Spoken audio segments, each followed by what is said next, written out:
Gold, trusted gold buyers. మీరు తాకట్టు పెట్టిన బంగారాన్ని విడిపించి ఈ రోజు ఉన్న మార్కెట్ ధరకు కొనబడను.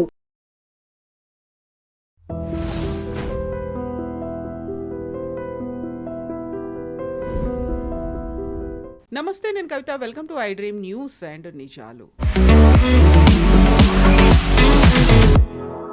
ఇరాన్స్ టాక్స్ అనేవి లేకుంటే సీజ్ ఫైర్ అనేది మేము కంటిన్యూ చేయము, ఎక్స్టెన్షన్ ఉండదు అనేటువంటి మాట డొనాల్డ్ ట్రంప్ చాలా క్లియర్గా చెప్తున్నారు.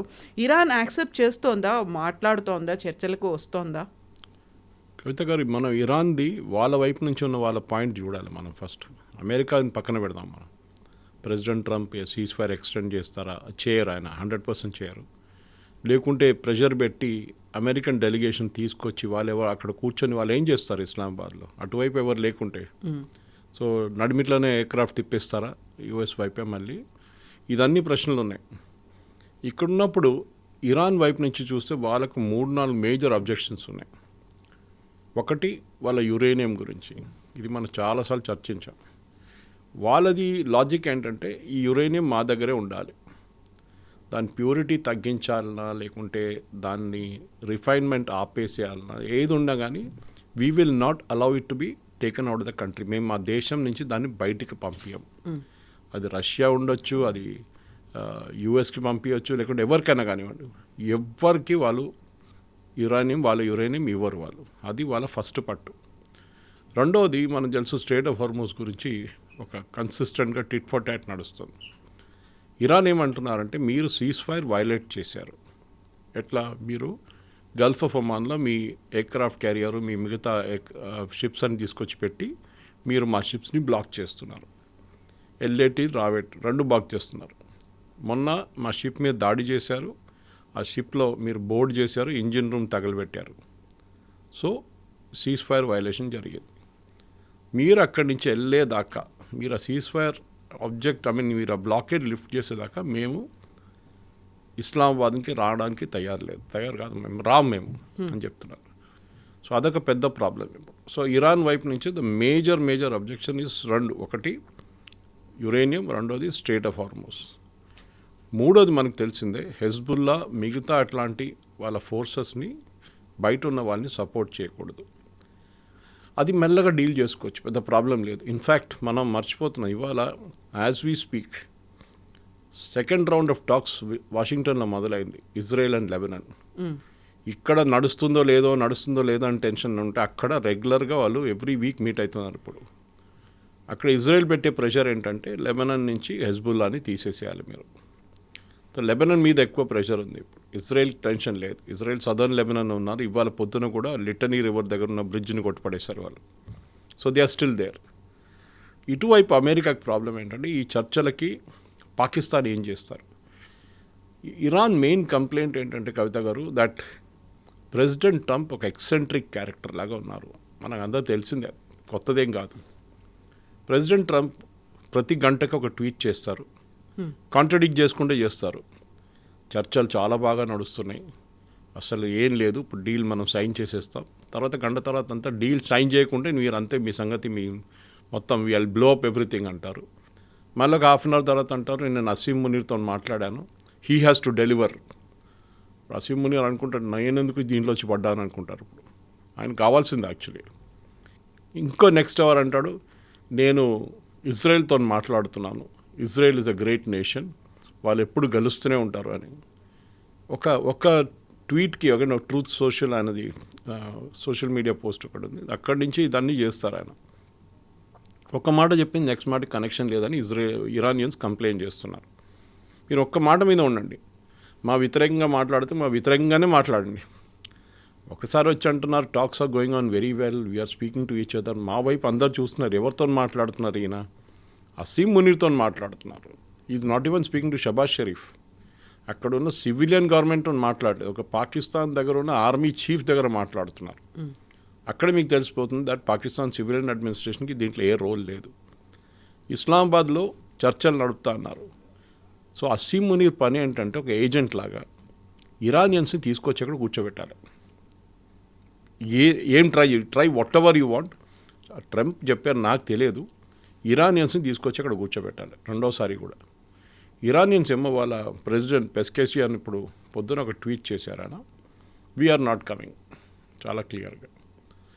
వాళ్ళ గలిబాఫ్ వాళ్ళ speaker of the Iranian parliament ఆయన మీద కూడా చాలా ప్రెషర్ ఉంది, ఎస్పెషల్లీ ఐఆర్జీసీ వైపు నుంచి, బికాజ్ ఈ వాజ్ ఫార్మర్ ఐఆర్జీసీ కమాండర్. ఆయన మీద ఆయన అంటున్నా మేము కూడా అక్కడ రాము, first you lift the naval blockade, దాని తర్వాత మేము ఆలోచిస్తాం. మూమెంట్ నేవల్ బ్లాకేడ్ లిఫ్ట్ చేస్తే ప్రెసిడెంట్ ట్రంప్కి అమెరికాలో పెద్ద ప్రాబ్లం కాబోతుంది. ఎందుకంటే ఆల్రెడీ అక్కడ టాకో అని మాట్లాడుతున్నారు. ట్రంప్ ఆల్వేస్ చికెన్స్ అవుట్, ఆయన బాంబ్ చేస్తాను, బ్రిడ్జ్లు కొట్టేస్తాను, పవర్ ప్లాంట్ కొట్టేస్తాను ఎల్లుండి నుంచి అంటున్నారు. ఆయన చేయరు అని చెప్తున్నారు అమెరికాలో. సో ప్రెసిడెంట్ ట్రంప్ కూడా ఒక చాలా పెద్ద ఈగో ప్రాబ్లం అయిపోయింది ఇప్పుడు. నేను ఈ బ్లాకేడ్ లిఫ్ట్ చేసేస్తే then it is like Iran గెలిచినట్లు అయిపోతుంది. బ్లాకేడ్ లిఫ్ట్ చేయకపోతే వాళ్ళు ఇస్లామాబాద్కి రారు. నేను వ్యాన్స్ని ఇంకా విట్కాఫ్ని కుష్నర్ని పంపి చేంజ్ చేసుకుంటారు వాళ్ళు అక్కడ వచ్చి. ఇదొక పెద్ద ప్రాబ్లంగా మారిపోయింది. So next 24 hours is suspense, వీళ్ళు వస్తారా లేదా అనేది. అందరూ అమెరికాలో ఉన్న కరెస్పాండెంట్స్ అంతా ఎయిర్ ఫోర్స్ 2 దగ్గర కూర్చున్నారంట వాషింగ్టన్లో. అక్కడ నుంచి బయలుదేరుతాడా లేదు చూడడానికి జేడీ వ్యాన్స్. ఈసారి ఒక డిఫరెన్స్ ఏంటంటే తోడు వాళ్ళు they bringing a very big delegation అంటున్నారు. వస్తే దట్ ఇస్ వాళ్ళు బయలుదేరితే దాంట్లో పెంటగన్ నుంచి చాలామంది ఒఫీషియల్స్ ఉన్నారు, వాళ్ళ అటామిక్ ఎనర్జీ బోర్డ్ నుంచి చాలామంది ఉన్నారు దాంట్లో. So that is exactly first రౌండ్లో జరగాల్సి ఉండేది.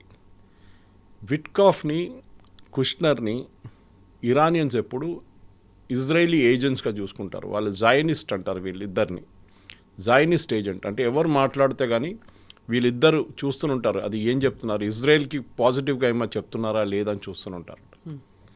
ఇదే టైంలో అటువైపు ఇజ్రాయెల్ లెబనాన్ వాషింగ్టన్లో మాట్లాడుతున్నప్పుడు Israel is going head with its bombing campaign in southern Lebanon. వాళ్ళు ఆపట్లేదు, నిన్న కూడా చేశారు, ఇవాళ పొద్దున్న మీకు చెప్పాను ఒక బ్రిడ్జ్ కూడా కొట్టేశారు వాళ్ళు. వాళ్ళ లాజిక్ చాలా క్లియర్. ఈ ఎంటైర్ కాంట్రవర్సీలో ఈ యుద్ధంలో ఎవరికైనా 100% క్లారిటీ ఉందంటే అది ఇజ్రాయలీస్కి. ప్రెసిడెంట్ ట్రంప్కి క్లారిటీ రాని ఒకరోజు ఇదంటాడు, నెక్స్ట్ అదంటారు. ఇరానియన్స్ కూడా అట్లనే మాట్లాడుతున్నారు. వాళ్ళంటే ఒకరోజు మేము మాట్లాడుతున్నాం అంటారు, నెక్స్ట్ డే అంటారు నో అంటారు. కానీ ఇజ్రాయెల్కి end game is very clear. ఈ ఇరానియన్ రెజిమ్ ఉండకూడదు. 79కి ముందున్న ఫార్మాట్లు తీసుకొస్తే కూడా ఓకే, కానీ ఈ ముల్లాలు ఐఆర్జీసీ ఉండకూడదు 100%. ఎందుకంటే వాళ్ళు ఇరాన్లో ఉంటే వాళ్ళకి ఎప్పుడు ప్రాబ్లం హమాస్తోని హెజ్బుల్లాతోనే ఉంటుంది. ఒక్కసారి ఈ రెజిమ్ పడిపోతే అక్కడ వాళ్ళిద్దరిని ఫినిష్ చేసేస్తారు, ఇజ్రాయెల్ లిటరలీ ఫినిష్ చేసేస్తారు. అది ఇజ్రాయెల్ దగ్గర ఉన్న మెయిన్ పాయింట్.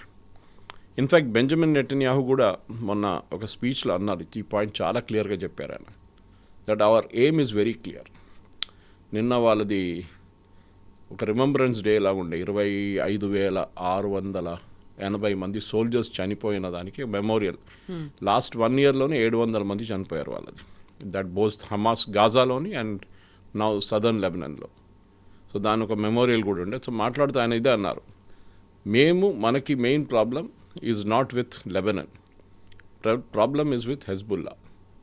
లెబనాన్ పని హెజ్బుల్లాని డిసామ్ చేయడం, అది లెబనాన్తో కాదు. ఏదో ఒక రోజు లెబనాన్ మా వైపు తిరిగి చెప్తారు, మేము మాతో కావట్లేదు మీరే చేయండి అని చెప్పి ఆ రోజు మేము రెడీగా ఉన్నామని is very very clear about it.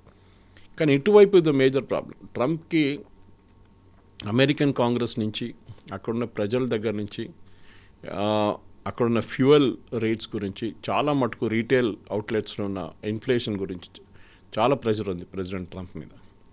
ఈ యుద్ధం ఫినిష్ చేసి బయటకు వచ్చేసేయండి. కానీ ప్రెసిడెంట్ ట్రంప్ కూర్చున్న చైర్లో కూర్చుంటే మనకు అర్థమవుతుంది ప్రెషర్ ఎంత ఉందని. ఎందుకంటే ఆయన మొదలుపెట్టిన యుద్ధం ఇది. ఆయన అంటున్నారు, నేను స్ట్రైట్ ఆఫ్ హార్మూజ్ ఓపెన్ చేసేసాను. హార్మూజ్ ముందే ఓపెన్ ఉండే, మీరేం ఓపెన్ చేస్తారు? ఇరాన్ అంటున్నారు, మేము అది బ్లాక్ చేసేస్తాం పర్మనెంట్లీ, అన్లెస్ మాకు ఒక ట్యాక్స్ ఇవ్వడానికి ఉంటేనే మేము అనుమతిస్తాం. పర్మనెంట్ అంటున్నారు, not even temporary. So definitely అది ఎవరు అంగీకరించరు. సౌదీ అరేబియా అన్నారు, Qatar, Kuwait, Bahrain, these depend అవుతున్నాయి, ఈ గ్యాస్ ఫ్లో మీద డిపెండ్ అవుతున్నాయి, ఆయిల్ డిపెండ్ అవుతున్నాయి. అన్ని దేశాలు చెప్పారు కాదు, we will not agree to that. ఎందుకంటే మా ప్రతి కార్గో మీద మాకు ఒక లాస్ వస్తుంది, మేము అనుమతించామని చెప్తున్నారు వాళ్ళు. ఇది ఉన్నప్పుడు ప్రెసిడెంట్ ట్రంప్కి డెఫినెట్లీ చాలా మటుకు ప్రెషర్ రాబోతుంది కవిత గారు నెక్స్ట్ 24 hours. పాసిబుల్ సెనారియోస్ చూద్దాం. JD Vance Jared Kushner, Steve Witkoff వీళ్ళు ముగ్గురు పాకిస్తాన్లో ల్యాండ్ అవుతారు. ఇస్లామాబాద్లో ల్యాండ్ అయ్యి వాళ్ళు నెగోసియేషన్స్కి వెళ్తారు. అటువైపు ఇరాన్ నుంచి ఎవరు రాకపోతే ఏమవుతుంది? వీళ్ళు కొంచెం వెయిట్ చేసి వెళ్ళిపోతారా, లేకుండా మళ్ళీ అసీం మునీర్ కూర్చొని అసీం మునీర్ మాట్లాడి ఇరాన్తోని డైరెక్ట్ కాంటాక్ట్ చేస్తారా? రాకపోయినా అది ఒక సెనారియో ఉండొచ్చు. రెండో సెనారియో, ఇరాన్ నుంచి ఒక లో లెవెల్ డెలిగేషన్ వస్తారు. Not speaker of parliament, not foreign minister, ఎవరు రారు. జూనియర్ డెలిగేషన్ వస్తారు. ఈ అమెరికన్ డెలిగేషన్ వారిని కలుస్తారా లేదా? ఎండ్ ఆఫ్ ద డే నెగోసియేషన్లో ఎప్పుడు డిసిషన్ మేకింగ్ పవర్ ఉండాలి. ఆ రోజు లాస్ట్ 2 వారాల ముందు జరిగిన టాక్స్లో వ్యాన్స్ ఆల్మోస్ట్ 36 సార్లు ఫోన్ చేశారంట ట్రంప్కి. 21 గంటల్లో 36 సార్లు ఫోన్ చేశారంట. అందులో ఇజ్రాయెల్ నెతన్యాహు నుంచి కూడా ఫోన్ వచ్చింది అనేది కాన్ఫరెన్స్ కాల్ జరిగింది. అంటే ఆయన డిసిషన్ తీసుకోలేకపోతున్నారు. ఇప్పుడు అమెరికాలో ఒక థియరీ నడుస్తుంది, అది అమెరికన్ టెలివిజన్ టాక్ షోస్లో నడుస్తుంది. థియరీ ఏంటంటే ప్రెసిడెంట్ వ్యాన్స్కి నెక్స్ట్ 2 yearsలో ఒక ఛాన్స్ ఉంది ప్రెసిడెంట్ కావడానికి. కానీ he is not the favourite of Trump. Trump favourite Marco Rubio. ట్రంప్కి మార్కో రూబియోని నెక్స్ట్ ప్రెసిడెంట్ చేయాలని ఉంది కంటిన్యూషన్. బహుశా దాంతోపాటు వైస్ ప్రెసిడెంట్గా జారెడ్ కుష్నర్ని పుష్ చేయాలని ట్రై చేస్తున్నారు. దానికోసం ఆయన ఈ టాక్స్లో ఇన్వాల్వ్ చేస్తున్నారు. ఒక ఏం చెప్తారు, ఎక్స్పీరియన్స్ గెయిన్ చేయడానికి అన్నమాట. ఆ పరిస్థితుల్లో వ్యాన్స్ ఫెయిల్ అయితే, ఇప్పుడు పాకిస్తాన్కి వచ్చి ఈ చర్చలు జరగకపోతే వ్యాన్స్ తల మీద వేసేస్తాడని, saying that this guy is useless. నేను పంపించిన ఒక చిన్న పని కూడా చేయలేకపోతున్నాడు, ఎట్లాంటి వైస్ ప్రెసిడెంట్ ఉన్నారని చెప్పి ఇండైరెక్ట్గా చెప్పడానికి ట్రై చేస్తున్నారు. అట్ ద సేమ్ టైం మనకి అందరు తెలిసిందే, స్టార్టింగ్ నుంచి యుద్ధం మొదలైనప్పటి నుంచి వ్యాన్స్ వ్యతిరేకంగా ఉండే యుద్ధంకి. ఆయన స్టేట్మెంట్ చూడండి, ఒక స్టేట్మెంట్ కూడా ఇష్యూ చేయలేదు ఆయన. దీని గురించి ఎక్కువ మాట్లాడలేదు. ఇన్ఫ్యాక్ట్ ఇద్దరే ఉన్నారు ప్రెసిడెంట్ ట్రంప్ ఇన్నర్ సర్కిల్లో, ఒకరు జేడీ వ్యాన్స్, ఇంకోటి మార్కో రూబియో. వీళ్ళిద్దరు ఎక్కువ మాట్లాడలేదు దీని గురించి. The most aggressive fellow was Pete హెస్గెత్, వాళ్ళ సెక్రటరీ ఆఫ్ వార్. మిగతా ఎవ్వరు ఎక్కువ మాట్లాడు. సో ప్రెసిడెంట్ ట్రంప్కి ఒక పెద్ద ప్రాబ్లం ఇప్పుడు ఈ మిడ్ టర్మ్ పోల్స్. మన అందరూ మాట్లాడుకుంటూ వస్తున్నాం, అది వస్తుంది మిడ్ టర్మ్ పోల్స్. దాని తర్వాత మిడ్ టర్మ్ పోల్స్లో వీళ్ళు ఓడిపోతే, రిపబ్లికన్స్ ఓడిపోతే, దెన్ ప్రెసిడెంట్ ట్రంప్ నెక్స్ట్ 2 సంవత్సరాలు ఏం చేయలేరు. ఆల్రెడీ నెక్స్ట్ ప్రెసిడెన్షియల్ ఎలక్షన్స్కి క్యాండిడేచర్ షార్ట్ లిస్ట్ యూఎస్లో మొదలైపోయింది. దాంట్లో వీరిద్దరు ముందు ఉన్నారు, Marco Rubio and JD Vance. ఇంకెవరు ముందుకు వస్తారో తెలియదు. ప్రెసిడెంట్ ట్రంప్కి మూడో ప్రాబ్లం ఏంటంటే, పోప్ మీద మన ఆరోపణ చేశారు. ఆయన ఆరోపణ చేసి విత్డ్రా కూడా చేయలేదు. దానికి ఇంకా కొంచెం ఎక్స్ట్రా మసాలా యాడ్ చేశారు. ఆయన నేనున్నా అని చెప్పి ఆయన పోప్ ఎలక్ట్ అయ్యాడు. నేను లేకుంటే ఇక్కడ ప్రెసిడెంట్గా కాకపోతే అక్కడ he would not become the pope అని. ఆయన ఎప్పుడే ఎలక్ట్ అయిన పోప్. వీళ్ళతో సంబంధమే లేదు ప్రెసిడెంట్ ట్రంప్తో. కానీ చెప్పారు వాళ్ళ బ్రదర్ ఇంటి మీద దాడి, పోప్ బ్రదర్ ఇంటి మీద దాడి జరిగింది. ఓకే, ఇదంతా నడుస్తున్నప్పుడు అక్కడున్న క్యాథలిక్ కమ్యూనిటీ నడిమిట్లో ఒక ప్రెసిడెంట్ ట్రంప్ వ్యతిరేకత వచ్చేసింది. అండ్ ఆల్రెడీ ఆయన నంబర్స్ డౌన్ ఉంది. దాంతోపాటు ఇప్పుడు క్యాథలిక్స్ కూడా వెళ్ళిపోతారు. ఎందుకంటే technically America is not a Catholic country. దీనికి ముందు నేను ఒకసారి చెప్పినప్పుడు చాలామంది మన ప్రేక్షకులు నన్ను కరెక్ట్ చేశారు. నేను క్యాథలిక్ అనగానే వాట్ ఐ మెంట్ వాస్, వాళ్ళ నడిమిట్లో డామినెంట్ కమ్యూనిటీ ఎవరు, వాళ్ళ దగ్గర ప్రొటెస్టెంట్స్ ఉన్నారు, బ్యాప్టిస్ట్ ఉన్నారు అండ్ క్యాథలిక్స్ ఉన్నారు. But they call themselves a Christian country. America చాలా క్లియర్గా అంటారు, యాజ్ మచ్ యాజ్ యూకే కూడా వీఆర్ ఎ ప్రొటెస్టెంట్ కంట్రీ అంటారు వాళ్ళు. మన దగ్గర మోదీ గారు చెప్తే అంతే సంగతి. ఇక్కడ it will become a big issue, we are a Hindu nation అనగానే. ఎనివే అమెరికా అండ్ యూకే చాలా క్లియర్. సో ఇట్లాంటి రిలీజియస్ యాంగిల్ కూడా ఇప్పుడు దీంట్లో వచ్చేసింది. సో ప్రెసిడెంట్ ట్రంప్ ఓపెన్ తిట్టారు. దాని తర్వాత ఏఐ జనరేటెడ్ కొన్ని జీసస్ క్రైస్ట్ లాగా తయారయ్యే కొన్ని ఇమేజెస్ పెట్టారు. దాన్ని డిఫెండ్ చేయడానికి ట్రై చేశారు. దాంట్లో నేను డాక్టర్గా ఉన్నాను, జీసస్ క్రైస్ట్ కాదన్నారు. అది డిలీట్ చేశారు. మళ్ళీ 2 గంటల తర్వాత మళ్ళీ ఇంకొక AI generated image Jesus Christ president ట్రంప్ని కంగ్రాచులేషన్స్ చెప్తున్నట్టుగా. అసలు ఇది actually I think one way Iranians చెప్తుంది చాలా కరెక్ట్ కవిత గారు. ప్రెసిడెంట్ ట్రంప్ ఎంత తక్కువ మాట్లాడితే అంత ఈజీగా ప్రాబ్లమ్ సార్ట్అవుట్ అయిపోతుంది. ప్రాబ్లం ఏంటంటే ఈయన గంటకి ట్వీట్ చేస్తున్నారు, గంటకి ట్రూత్ సోషల్ ఏదో పోస్ట్ చేస్తున్నారు అండ్ కాంట్రడిక్టరీ పోస్ట్. మేము ఇరాన్తో మాట్లాడుతున్నాం, అన్నీ అయిపోయింది, ఎవ్రీథింగ్ ఈజ్ ఫినిష్డ్, ఇప్పుడు సంతకం పెట్టేస్తాం. హాఫ్ అన్ అవర్ తర్వాత సంతకం పెట్టకపోతే అంతే సంగతి మీది, నేను మొత్తం పవర్ ప్లాంట్లు, రోడ్లు అన్నీ కొట్టేస్తాను, బ్రిడ్జ్లు అన్నీ బ్రిడ్జిలు కూడా. I mean your half an అవర్లో మీది ఏమైంది, మొత్తం మారిపోయిందా మీ situation?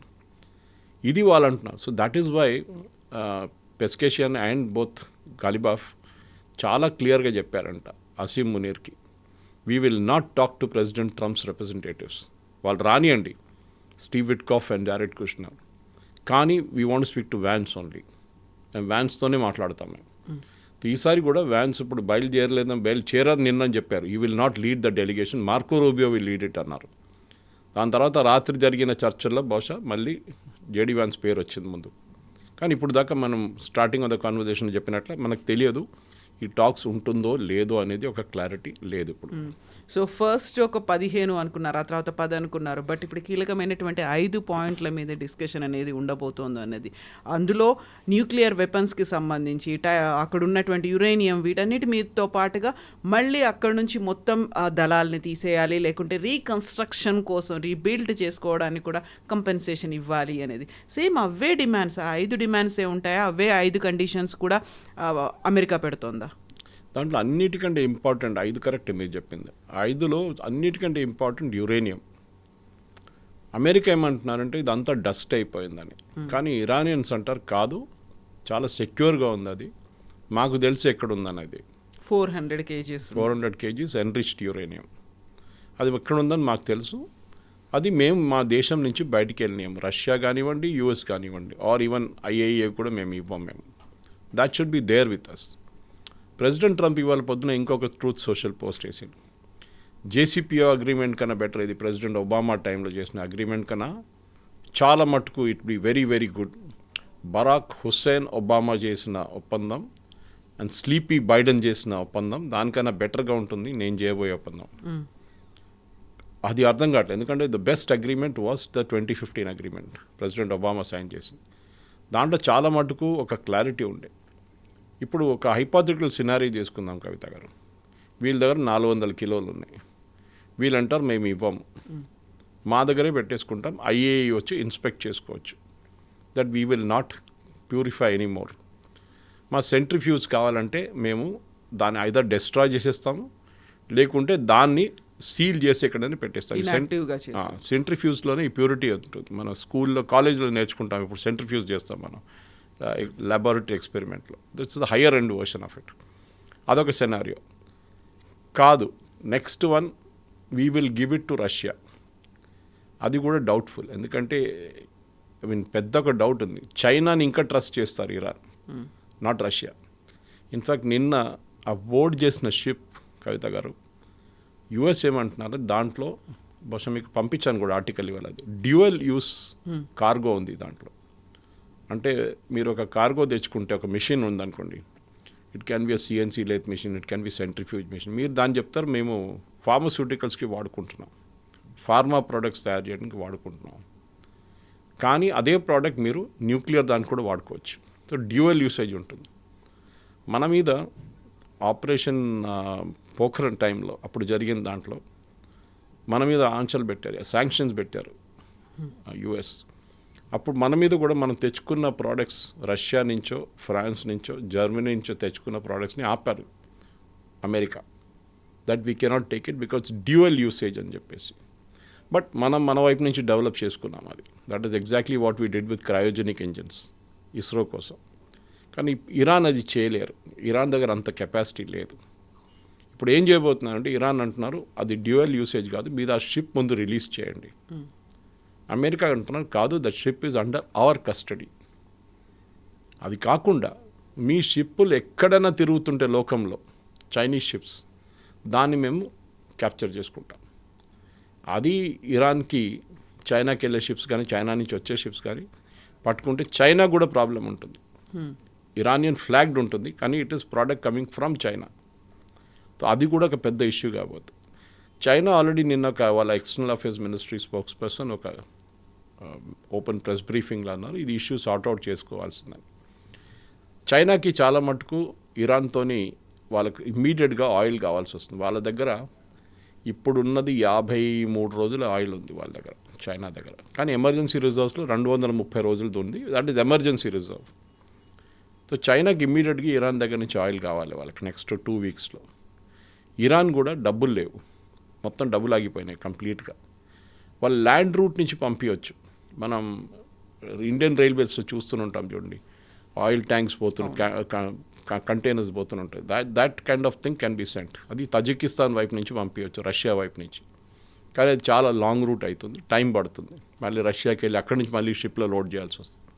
This is the best way వాళ్ళకి కర్గ్ ఐలాండ్ నుంచి.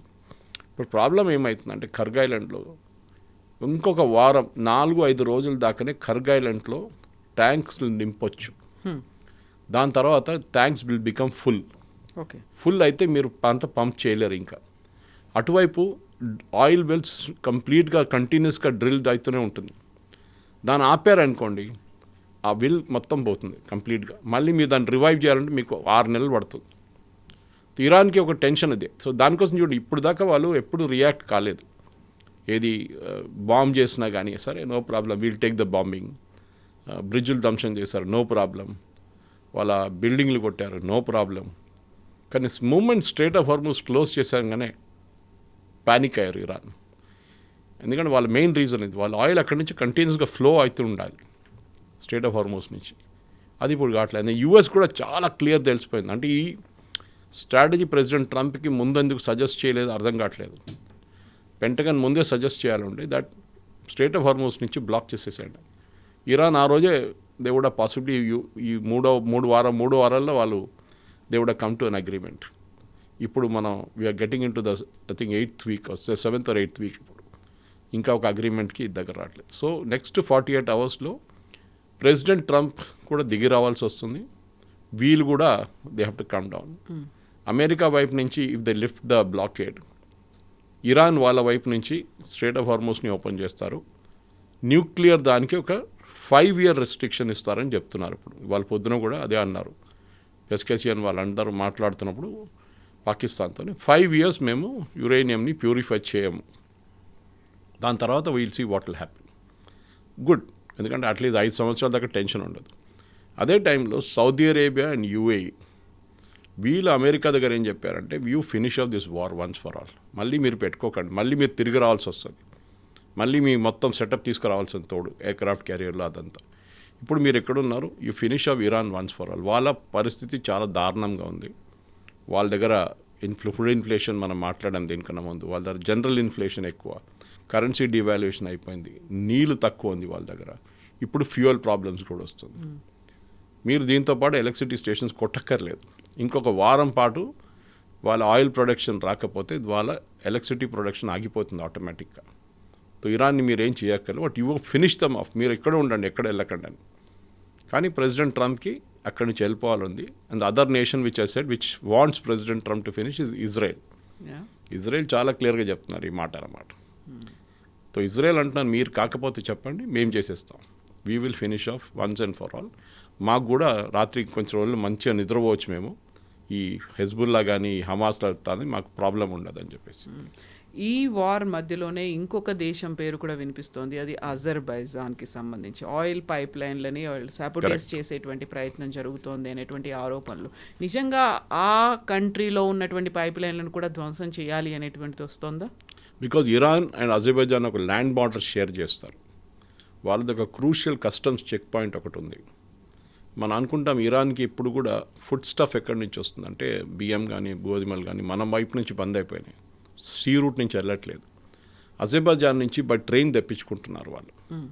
అదే టైంలో రష్యా నుంచి నేను చెప్పాను ఇంకో రూట్ కూడా ఉంది వాళ్ళకి. సో ఈ పైప్ లైన్ రష్యా నుంచి వెళ్తున్న ఒక పైప్ లైన్ ఇది అజర్బైజాన్ వైపు. ఇదే పైప్ లైన్ ఒకసారి యుక్రెయిన్ వాళ్ళు కూడా డెస్ట్రాయ్ చేయడానికి ట్రై చేస్తారు. ఒక యూరోప్కి ఒక పైప్ లైన్ వెళ్తుంది దీంతో పాటు. ఆ పైప్ లైన్ కొట్టడానికి ట్రై చేశారు యుక్రెయిన్ వాళ్ళు. ఆ టైంలో పెద్ద గొడవ జరిగింది, మీకు గుర్తుంటుంది. Zelensky side I don't know who did it, నాకు తెలియదు ఎవడు చేశాడు అది, నా జనరల్స్ని కనుక్కుంటాను నేను, ఐఎమ్ టోల్డ్ ఈ పైప్ లైన్ ముట్టకూడదని నేను ఎప్పుడు చెప్పాను యూరోప్కి వెళ్ళే పైప్ లైన్. సో అది ఇప్పుడు ఇజ్రాయెల్ ఏమంటున్నారంటే ఆ వార్ సెనారియో ఎక్స్పాండ్ అవుతుంది. ఇరాన్ ఒకటే కాదు, పక్కన అజర్బైజాన్, ఇక్కడ యుక్రెయిన్, ఇటువైపు రష్యా. నిన్న యుక్రెయిన్ అండ్ ఇజ్రాయేలీ లీడర్స్ మాట్లాడారంట. ఏం మాట్లాడారో మనకు తెలియదు. సో బహుశా ఇదే పైప్ లైన్ గురించే ఉండొచ్చు. దట్ పైప్ లైన్ మీరు బ్లాక్ చేయకుండా మీరు చూసుకోవాలి, ప్రొటెక్షన్ మీ దగ్గర నుంచి రావాలి. Because this pipe line disturb కాకూడదు. ఇజ్రాయెల్కి మెయిన్ రీజన్ ఏంటంటే ఈవెన్ గాజాకి నీళ్ళు ఇచ్చేది Israel. గాజాకి drinking water goes from Israel. River Jordan నుంచి తీసుకొని వాళ్ళకి కెనాల్ బిల్డప్ చేశారు. It's one of the wonders of the world. మన దగ్గర రాజస్థాన్లో ఒక ఇందిరాగాంధీ కెనాల్ ఒకటి ఉంది. సంథింగ్ సిమిలర్ వాళ్ళు కన్స్ట్రక్ట్ చేశారు.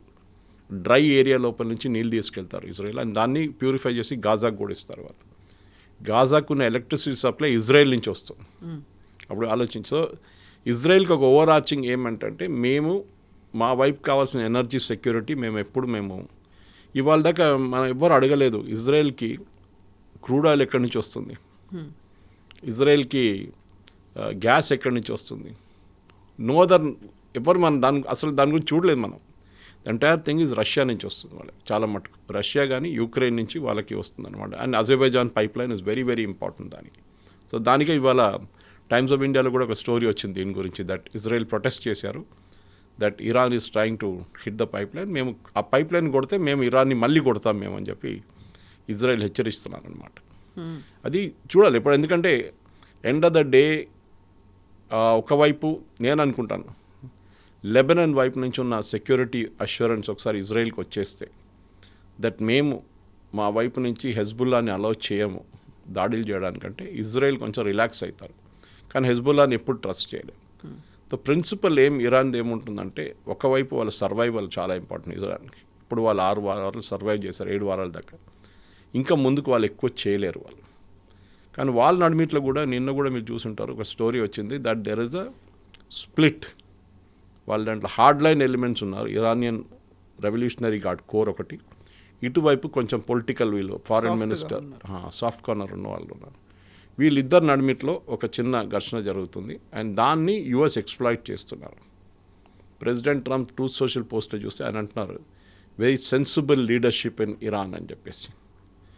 సో ఇరాన్ని మేము ఏం చెప్తారు, ఒక కొత్త నేషన్గా డెవలప్ చేసి ఇస్తాం, మేము అంత డబ్బులు ఇస్తాం ఇరాన్కి. లుక్ అట్ వెనుజువేలా అన్నావు, మేము వెనుజువేలాకి ఎట్లా చేస్తాం, అదే లాంటి ఇరాన్ కూడా వాళ్ళ క్రూడ్ ఆయిల్ మార్కెట్ చేయడానికి మేము సహాయం చేస్తాం, మేము చేస్తామని చెప్పి. కానీ ఇదంతా జరగాలంటే ఇరాన్ దిగరావాల్సిందే. యుఎస్కి ఏం పోలేదు ఇప్పుడు. యుఎస్కి ఒకటే షార్ట్ టర్మ్ పొలిటికల్ పెయిన్ ఒకటి ఉంది, లాంగ్ టర్మ్ గెయిన్ ఒకటి ఉంటుంది యుఎస్కి. కానీ ఇరాన్కి ఇది నెక్స్ట్ 48 అవర్స్లో వాళ్ళు ఈ అగ్రిమెంట్కి రాకపోతే ఫస్ట్ నేషన్ వచ్చి రాబోయేది ఇజ్రాయెల్. వాళ్ళు వచ్చి కొడతారు. వాళ్ళు యుఎస్ అంటారు మాకు తెలియదు, సీజ్ఫైర్ అయిపోయింది, ఇజ్రాయెల్ కొట్టేశారు, మేమేం చేయలేమని చెప్పి. అదే టైంలో స్ట్రెయిట్ ఆఫ్ హార్మోస్ని ఓపెన్ చేయడానికి ఇరాన్ వైపు నుంచి ఉన్న కోస్టల్ బ్యాటరీస్, ఆ రోజు చూసాం మనం కొన్ని బోట్లు వచ్చి ఇండియన్ ట్యాంకర్స్ మీద కొట్టారు. ఆ కోస్టల్ బ్యాటరీస్ని మొత్తం డిస్ట్రాయ్ చేస్తారు. ఆ ప్లాన్ ఆల్రెడీ ఒకసారి మీకు గుర్తుంటుంది, 2 వారాల ముందు 2 షిప్స్లు పైన కిందకి వెళ్ళింది స్ట్రెయిట్ ఆఫ్ హార్మోస్లో. They went to check that precisely. ఎక్కడెక్కడ వీళ్ళ కోస్టల్ బ్యాటరీస్ ఉందో, ఎక్కడెక్కడ దాచుకున్నారు వీళ్ళు, అక్కడ కంప్లీట్గా they will start carpet bombing అక్కడ. దాంతోపాటు ఇటువైపు నుంచి ల్యాండ్ బేస్డ్ కూడా వీళ్ళు పవర్ ప్లాంట్స్ కానీ ఇన్ఫ్రాస్ట్రక్చర్ ప్రాజెక్ట్స్ మీద కూడా కొడతారు. దాంతోనే I think the Iranian revolutionary guards ఒక బ్రేకప్ జరిగాయి. చాలా స్ట్రాంగ్ పాసిబిలిటీ ఉంది. ఇక్కడ ఈ పాసిబిలిటీస్ గురించి మాట్లాడితే మొస్తఫా ఖమేనీ కూడా ఒక టీము వెళ్ళడానికి యాక్సెప్ట్ చేశాడు, ఒక గ్రీన్ సిగ్నల్ ఇచ్చాడు అనేది ఉంది. నెక్స్ట్ ఏం జరగబోతుంది అంటే 1, 2, 3 పాసిబిలిటీస్ అంటే స్టాప్ అవుతుందా, లేకుంటే సీజ్ ఫైర్ కంటిన్యూ అవుతుందా, లేకపోతే యుద్ధం ఆగిపోతుందా? దీనికి ఇరాన్కి ఎక్కువ చాయిస్ లేవు కవిత గారు. మొస్తఫా ఖమేనీ ఉన్నాడా లేదా మనకు తెలియదు, కానీ ఆయన పేరు మీద చాలా మటుకు ఇన్స్ట్రక్షన్స్ వస్తుంది, ఆయన వైపు నుంచి ప్రెస్ నోట్లు వస్తున్నాయి. బహుశా ఇరాన్ నాంచనా ప్రకారం ఈ టాక్స్కి వెళ్తే బాగుంటుంది. అంటే జూనియర్ లెవెల్, అది ఇన్సల్ట్ చేయనట్లు ఉంటుంది, వ్యాన్స్ని ఇన్సల్ట్ చేసినట్లు ఉంటుంది. మీరు వైస్ ప్రెసిడెంట్, మా వైపు నుంచి చిన్న పోరాన్ని పంపిస్తున్నాను, మా సెంట్రల్ కమిటీ మెంబర్ ఏదో ఒక చిన్న పోస్ట్ ఉంటుంది, వాళ్ళ దాని నుంచి 5 పంపిస్తున్నాము రిప్రజెంటేటివ్ అంతే. So Vance might decline to speak to them. దానికి మళ్ళీ మునీర్ మాట్లాడాల్సి వస్తుంది నడిమిట్లో వచ్చి వీళ్ళ దగ్గర. కానీ ద స్టిక్కింగ్ పాయింట్, మనం ఎప్పుడు అంటాం చూడండి, స్టిక్కింగ్ పాయింట్ అది. ఈ జూనియర్ లెవెల్ డెలిగేషన్ వస్తే కూడా వ్యాన్స్కి జరిగిన అదే problem first time. That is వాళ్ళు ఫోన్ చేస్తూనే ఉంటారు ఇరాన్కి, ఏం చేయాలి. ఇరాన్లో అన్లైక్ ట్రంప్ సెంట్రల్ అథారిటీ లేదు వాళ్ళకి. ఖమేనీ ఉందంటున్నారు, ముస్తఫా ఖమేనీ, కానీ ఆయన ఉన్నారో లేదో తెలియదు. ఆయన అట్లీస్ట్ బతుకుంటే బయట కనిపిస్తే అని ఒక కాన్ఫిడెన్స్ వస్తుండే వీళ్ళకి. బహుశా ఆయన లేరు, ఆర్ హీఈస్ బ్యాడ్లీ ఇంజర్డ్. ఇదే ఛాన్స్ ఇరానియన్ డెలిగేషన్ వచ్చి మాట్లాడి ఆ యురేనియం ఇష్యూని ఎట్లయినా సార్ట్అవుట్ చేస్తే. దీనికి I think the main lead తీసుకోవాల్సింది చైనా. చైనా అగ్రీ కూడా చేశారు, మేము కావాలంటే మేము కూడా మాట్లాడింది. చైనా పెట్టిన ప్రెషర్తోనే ఇరాన్ రియాక్ట్ అయ్యారు ఫస్ట్ టైం కూడా. లాస్ట్ టైం కూడా వాళ్ళు వెళ్ళారని చెప్పారు, మేము వెళ్ళాం. లాస్ట్ మినిట్లో చైనా ప్రెషర్ పెట్టారు, యూ హ్యావ్ టు గో అని చెప్తే. చైనా ఇండైరెక్ట్గా పాకిస్తాన్ మీద నుంచి ప్రెషర్ పెడుతున్నారు, ఇరాన్ని తీసుకురండి అని చెప్పి. చైనాకి దీంట్లో చాలా పెద్ద గేమ్ ఉంది ఇరాన్ డెవలప్మెంట్లో. వాళ్ళ వెనిజువేలన్ మార్కెట్ కంప్లీట్గా డిసపియర్ అయిపోయింది. వాళ్ళకి వెనిజువేలా నుంచి క్రూడ్ ఆయిల్ రావట్లేదు వాళ్ళకి. ఇప్పుడు క్రూడ్ ఆయిల్ రావాలంటే వాళ్ళకి రెండే సోర్సెస్ ఉన్నాయి, ఒకటి రష్యా విచ్ ఇస్ స్టడీ, రెండోది Iran which is not study. Venezuela నుంచి ఇప్పుడు ప్రెసిడెంట్ ట్రంప్ ఇచ్చిన ఆఫర్ మీకు గుర్తుంటుంది, 2 నెలల ముందు 2 దేశాలు వెనిజువేలా నుంచి ఆయిల్ డ్రిల్ చేసి తీసుకోవచ్చు, డ్రిల్ చేసేటి, చైనా అండ్ ఇండియా. మనకు ఆల్రెడీ అక్కడ ఓఎన్జీసీ విదేశ్ అని చెప్పి ఒక డ్రిల్లింగ్ యూనిట్ అక్కడ ఉంది మనకి ఇండియాకి. చైనా కొత్తగా పెట్టాల్సి వస్తుంది. సో చైనాకి అది పెట్టాలంటే మినిమం 2 years పడుతుంది డ్రిల్లింగ్ ఫెసిలిటీ. అప్పుడు దాకా ఏం చేస్తారు? చైనీస్ ఎకానమీ ఆల్రెడీ డౌన్ టర్న్లో ఉన్నారు ఇప్పుడు. వాళ్ళు చాలా మటుకు వాళ్ళ రెసెషన్ నడుస్తుంది అక్కడ, and they are stagflation handle, deflation, economy deflate అవుతుంది వాళ్ళది. సో అది చాలా పెద్ద చైనీస్ ఎకానమీ లాస్ట్ ఇయర్ దాకా కవిత గారు యుఎస్ ఎకానమీది 78% ఉండేది. ఇప్పుడు అది లాస్ట్ వీక్ 53కి వచ్చింది అంటున్నారు, పాసిబ్లీ 58 కూడా ఉండొచ్చు. అంటే అమెరికన్ ఎకానమీది హాఫ్ అయిపోయింది చైనా. సో వాళ్ళ మంచి రోజులు పోయినాయి ఇప్పుడు. So they have to develop. అంటే వాళ్ళకి కావాల్సింది మెయిన్గా క్రూడ్ ఆయిల్ కావాలి. వాళ్ళు దాని నుంచి ఉన్న ఎక్స్ప్లాయిట్ చేసి వాళ్ళ ఎకానమీని మళ్ళీ ఒక 60-62% యూఎస్ లెవెల్కి తీసుకొస్తే చైనా విల్ డెవలప్. లేకుంటే చైనా సెకండ్ లార్జెస్ట్ ఎకానమీగా ఉండదు. ఈవెన్ మనం కూడా కిందకి వచ్చి, మనం వీఆర్ ద 6th లార్జెస్ట్, మన 4th ఉండే. ఎందుకంటే మన జీడిపి తగ్గిపోయింది, వాళ్ళ జీడిపి కూడా తగ్గుతుంది ఇప్పుడు. So that will be a big problem చైనాకి. సో ఈ యుద్ధానికి చాలా కొనోటేషన్స్ ఉన్నాయి. మనం అనుకుంటే ఇరాన్, ఇజ్రాయెల్, యుఎస్ కొట్టుకుంటున్నారు కాదు, దానికి చాలా యాంగిల్స్ ఉన్నాయి. దుబాయ్ చూడండి, ఇప్పుడు the entire tourism sector is got hit badly. Hotels ఖాళీ ఉన్నాయంట. వాళ్ళ main Dubai international terminal 75 million passengers handle చేస్తారు, అక్కడ కూడా ప్రాబ్లం ఉందంట. ఫ్లైట్స్ అని రెగ్యులర్ వెళ్ళట్లేదు. గల్ఫ్ ఎయిర్లైన్స్ అన్నీ లాస్లో నడుస్తుంది. యూరోప్లో ఇంకొక వారానికి ఉన్న ఏవియేషన్ ఫ్యూయలే ఉంది. దాని తర్వాత వాళ్ళ దగ్గర ఉన్న ఎయిర్లైన్స్ అన్నీ షట్ డౌన్ చేయాల్సి వస్తుంది. అప్పుడు మనం అనుకుంటే ఇది ఒక్కటే ఇరాన్ యుఎస్ ఇజ్రాయెల్ యుద్ధం అనుకుంటే కాదు, దానికి చాలా మటుకు ప్రతి చోట దాని కనెక్షన్ ఉంది. అది మెయిన్గా మనం అర్థం చేసుకోవాలి. బంగ్లాదేశ్లో ఉన్న ప్రాబ్లం, నిన్న చూసాను, బంగ్లాదేశ్లో ప్రతి 2 వీలర్కి 2 లీటర్లు ఇస్తున్నారు అంతే వారానికి. శ్రీలంకలో ఒక 4 వీలర్కి 15 లీటర్లు ఇస్తున్నారు వారానికి అంతే. అట్లీస్ట్ మన దగ్గర ఆ ప్రాబ్లం లేదు మనకి ఇంకా. So we should also wait. ఎంత జల్దీ అయినా కానీ ఈ ప్రాబ్లమ్ సార్ట్అవుట్ చేస్తే బాగానే ఉంటుంది, కానీ ఐ డోంట్ థింక్ అంత ఈజీగా సార్ట్అవుట్ అవుతుంది. It will be a fight to the finish. ఆ ఫినిష్ బహుశా నెక్స్ట్ 48 hours రాబోతుంది. Yes, sir. Thank you so much. Thank you very much. Thank you. Subscribe iDreams. And please subscribe to iDream. For more videos, subscribe to iDream. Please like, share and subscribe to the channel. Congratulations, iDream. Subscribe to iDream. Subscribe to iDream. So subscribe to iDream Media. iDream ki iDream team andarki huge congratulations. Please subscribe iDream Media. Please subscribe to iDream. Subscribe iDream. Please subscribe to iDream. iDream అంటే నా కళల channel subscribe చేసుకున్న నోరు తిరుగుతలేదు, మీరైతే గంట గుర్తు కొట్టండి. For more such videos, please subscribe to iDream. Subscribe to iDream. Please subscribe to iDream. Please subscribe iDream Media. Please do subscribe to iDream. Please subscribe to iDream Media. For best entertainment and information, please subscribe iDream. And don't forget to subscribe to iDream.